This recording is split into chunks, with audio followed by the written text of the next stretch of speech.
this, and thank you very much for inviting me here. Very glad to be here and discuss this interesting paper. So I'll briefly summarize the paper, and then I'll give you my general take on it, and then I'll talk about a few comments I have. So summary-wise, the paper identifies the effects of a 6-month 40% URR, along with an gross FX position restriction, which we can call, as Andrea did, CC basically. And on top of that, we also had an RR increase, reserve requirement increase, on domestic bank deposits. And these policy shifts were introduced in May of 2007 in Colombia. And the authors are using administrative, credit registry, and supervisory banks' balance sheet data to establish the following robust findings. So first, they show that FX indebted banks use cheaper FX funding from abroad to arbitrage contractionary local monetary policy. So this is basically carry trade mechanism with the Colombian banks who are borrowing abroad in normal times, doing that more now when interest rates abroad are cheaper than local ones. And in the process, they bear on more risk, lending to more opaque, as I talked about, more riskier firms. And then second, Andrea talked about how the URR, or the CC, I should say, reduces the interest rate differential, especially URR, breaking the carry trade mechanism, and thus enhances the bank lending channel of Colombian monetary policy. And here again, this is basically a reversal of the first finding. So here we have less bank risk-taking happening here, which is interesting. Maybe in a future project, you can look at the effects on misallocation. You know, this breaking of the carry trade mechanism may actually reduce misallocation in the economy. If these riskier firms are like pseudo zombie firms to some extent, maybe that could be an interesting future project, obviously beyond the scope of this one. And then finally, the RR increase reduces credit supply, as we should expect during the boom, but doesn't amplify monetary policy shocks effects. So I like reading the paper. I'm positive about it. I think it's an interesting and well executed paper and makes a nice contribution. And what's really nice about it, as Andrea talked about, you're able to identify the mechanisms underlying these policy tools. So, you know, the analysis has a lot of value, not only from a scientific standpoint, because you can really uncover the structural mechanisms, but it's also from a policymaking standpoint, which is obviously important here. And that actually speaks to my first comments. I'll talk now about my comments. So you talk about the endogeneity of monetary policy, Andrea, and you actually address it nicely in your baseline specification, also in a couple of robustness checks that you run using Taylor rule residuals, and you control for lag GDP growth, CPI, and exchange rate. So you do address the issue of endogenous or systematic monetary policy, but I was wondering whether Ben talked about the omission of some variables that might happen here. Maybe one of these variables is credit spreads in Colombia. It might even be global credit spreads. Maybe you can look at, for example, the excess bond premium from Wilker-Zakaracek, some proxy for credit market sentiment. If the Colombian central bank Taylor rule directly responds to this proxy for credit market sentiment, be it Colombian credit spreads or even global credit spreads. He talked about how the boom in Colombia coincided with the boom in the world and in the US in particular. Then that might, this speaks to Ben's nice point about how, you know, the credit rises when the interest rate rises. You know, that might be driven by that omission, on top of what Ben also talked about, the short time dimension that you have, which I think is an important point. And my second comment is a continuation of the first one, actually. And as I talked about it, Ben talked about this, that in your analysis, contractionary MP shocks raise credit volume on average. That you can see from the first regression of the paper. And Ben talked about how you basically have 5 observations for identifying this effect. So we have to keep that caveat in mind. But it is unconventional. So is it driven by econometrics, or is it true and then it's really puzzling? And then you can argue, but we're focusing on the differential effects of MP shocks, which Ben also touched on. So what matters to us is the variation across the banks, which you have a lot of. But then what I was thinking about is that if credit supply shocks are emitted from your model and they have differential effects across the 2 periods, possibly across the banks, but I'm talking mainly about across the 2 periods, for example, because of leverage differences across the 2 periods, then maybe not having like a beta 4 times the interaction between leverage and the interest rate could be biasing not your average. Your average effect could also be biased by this emission that I talked about in the first comment, but even your differential effect estimation could be biased by that emission. So I would address that by adding the interaction between leverage, for example, and Colombian interest rate. My third comment is on the combined effects of CC and RR, URR and RR shocks. So I was looking, so I also looked at a previous version of the paper. Actually, the regression that you showed on your slide was a bit different from the one in the current version of the paper and also the previous one.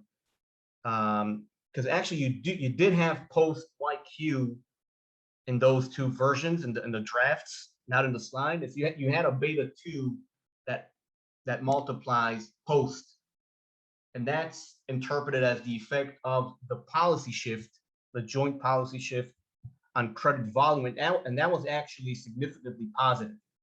And I thought about Ben's comment and the short time dimension. It might be driven by that, but I think from a policymaking standpoint, that's probably the most important coefficient to a policymaker. Okay, so we wanted to tame the credit boom. We enacted this URR and RR policy. Did it reduce credit? And I know it's not your focus, and it doesn't undermine the results that you have on the mechanisms, but I would discuss that. I would actually report that coefficient and talk about why you think it's positive. Is it because of what Ben talked about, the short time dimension, or is it just that the policy experiment didn't work and didn't reduce credit? Actually, when you look at table 10 in your current version, you see that RR shocks seem to have reduced credit volume, and even post YQ, at least in one specification, have a significantly negative coefficient. So you do report in table 10 the coefficient on post. So I was kind of puzzled by what's the message. Did post have a positive or negative effect on credit volume, which to me is a litmus test for the success of this interesting policy experiment in Colombia. And it's not clear to me if that litmus test is passed. Maybe you can shed some light on it in a discussion in the paper. And my comment here is on the carried trade mechanism, which is an interesting mechanism. You talk about it and you show nice results about it. The shocks, the interest rate differential have significantly positive effects on credit volume. Here, I got to go back also to a previous version you have. You have omitted the results from that version that you had on the price of credit. So you don't have it right now. I would add it to the new version also. So the price of credit behaves like the quantity of credit, in that both rise relatively for FX funded banks or FX indebted banks. And I bought into your argument you talk about in the paper, also in the presentation. I see that it's a credit supply driven mechanism. Carried trade is a credit supply driven mechanism. Colombian banks borrow from abroad and then flood the Colombian credit market with these new loans. So you would expect the credit volume to relatively go up for these banks. But why would you expect the credit price to also go up?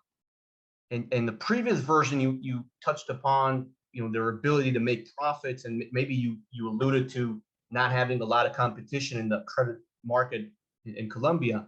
But okay, so that's fine. But I think you should add it to the new version also, and talk about it, because then when you show that in the URR and RR period, the response of credit volume is less positive. So you say, okay, so that speaks to a moderation of the carry trade mechanism. But if you look at the results on price of credit, its response is also less positive.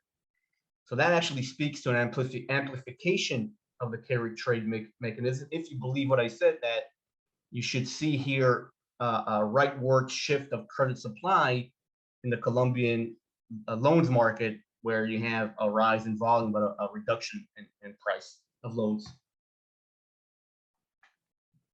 My last comment is more methodological.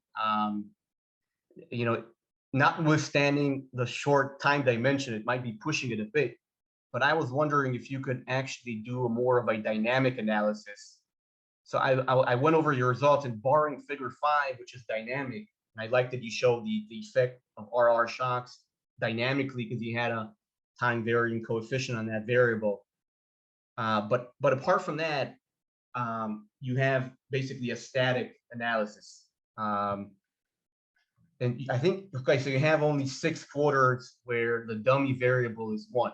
And Ben talked about that, and I think it's an important point. But maybe still, you can still do like a local projection regression framework, where you can shed some light on how your current static effect looks if we break it down into these 6 quarters. And that's overall, as I said, I like the paper, and thank you for allowing me to discuss it. Thank you. Okay, great, Nadav. Actually, yeah, you saved us some time.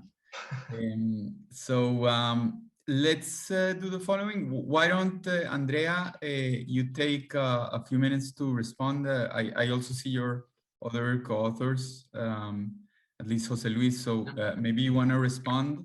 And in the meantime, let me remind you that we do have the Q&A, where if you're not a panelist, you can ask the question there. If you desperately want to raise the question yourself, we can make you a panelist. And the other panelists are also free to speak after Andrea reacts. Yeah. So, first of all, thank you very much, Ben and Nadav. We got a lot of comments, and for sure a lot of food for thought.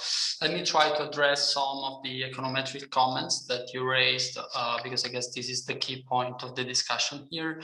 So, in terms of the, clustering strategy, so we totally acknowledge in some sense that there is this trade-off between having few clusters and in some sense going to a more robust sort of estimation of the asymptotic variance and covariance metrics. In some kind of robustness tests, however, we always go for clustering strategy that entail firm and bank, and also a firm bank and time, which I guess in this context is a super conservative clustering strategy. So in some sense, we show that the significance of our coefficients is not driven by an arbitrary choice of the clustering strategy.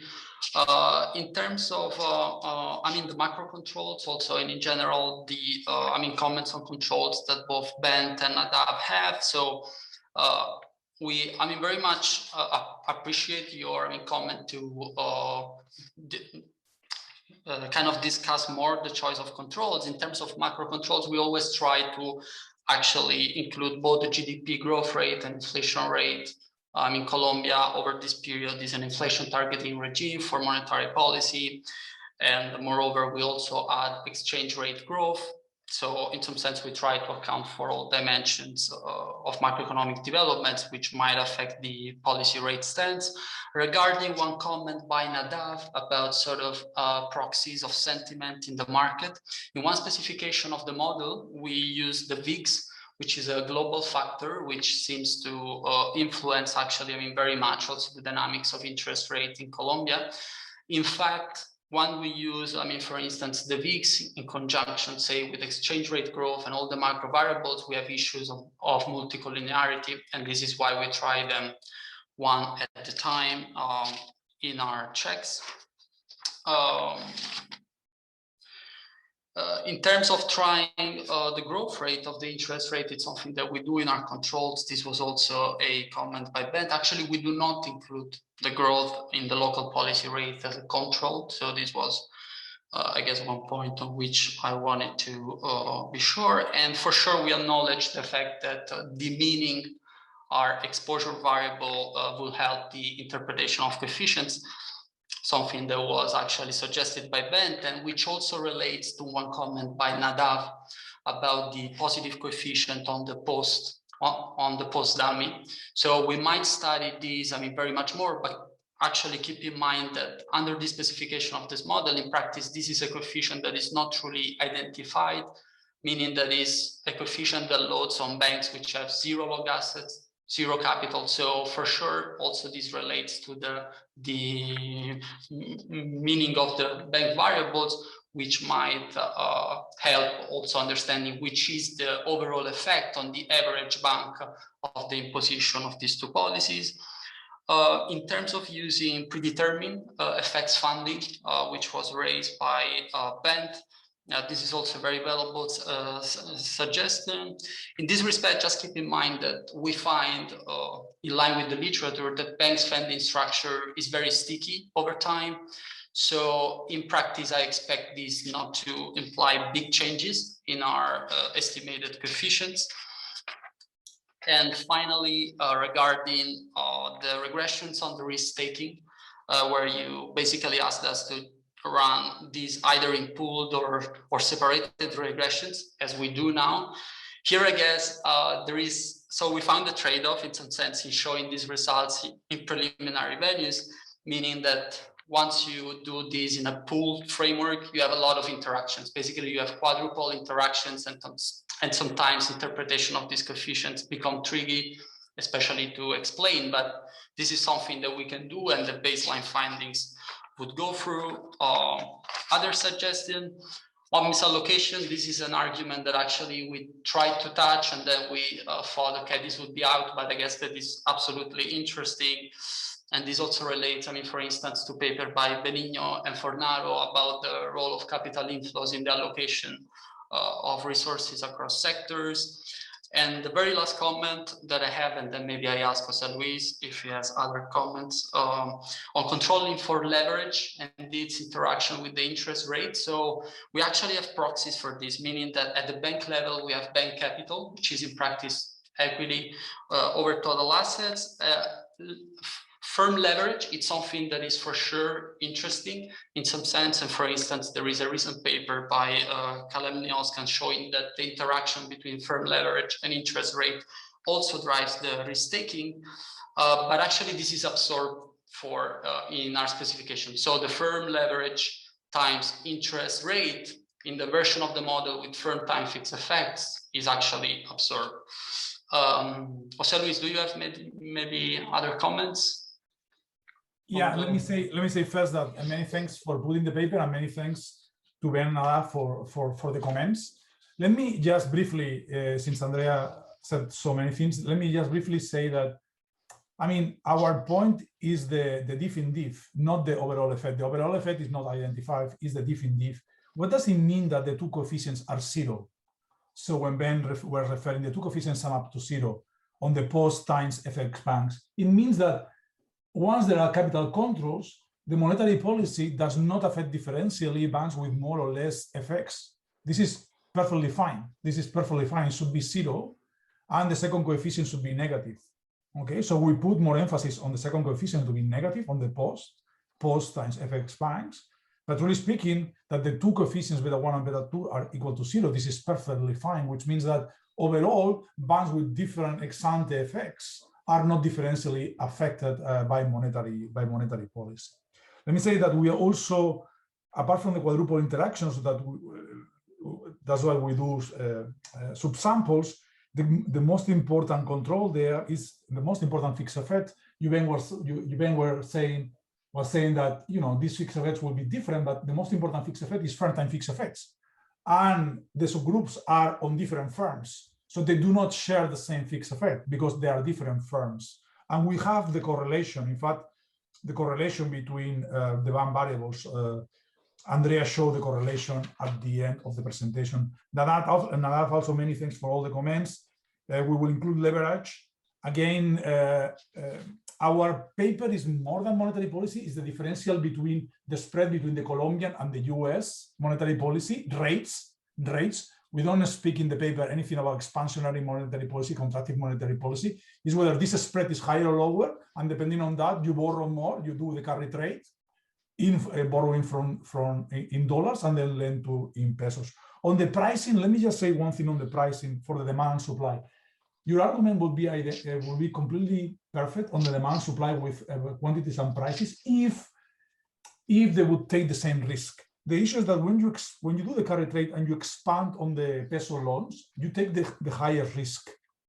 Even the higher risk could be that within the same borrower at the same time, you take the tranche, you take less collateral, less covenants, and then on the margin, you're going to price higher because you are taking more risk. That's the problem of credit demand and supply. I mean, we can put it in, but for demand and supply, it cannot be. So many things. And there was a question by Hernando. So yes, they are very powerful. The reserve requirements are very powerful, and we find very powerful results for reserve requirements. Then answering back to Bent on the FX, we find that if we sum up the two coefficients, it's 0. But for the banks that were doing more the carry trade, that they were more exposed to borrowing in dollars, those banks, after the capital controls, they reduce the lending in pesos and they reduce the risk taking. This is a result, even if the Colombian Central Bank was thinking more on reserve requirements as the main policy. Thank you. Okay, thank you, Andrea, Jose Luis, for the remarks.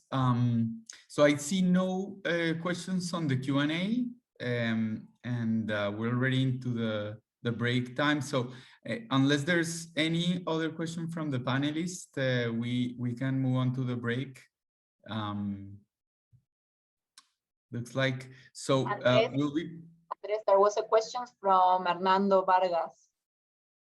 Sorry, I didn't see it. I think it's on the chat.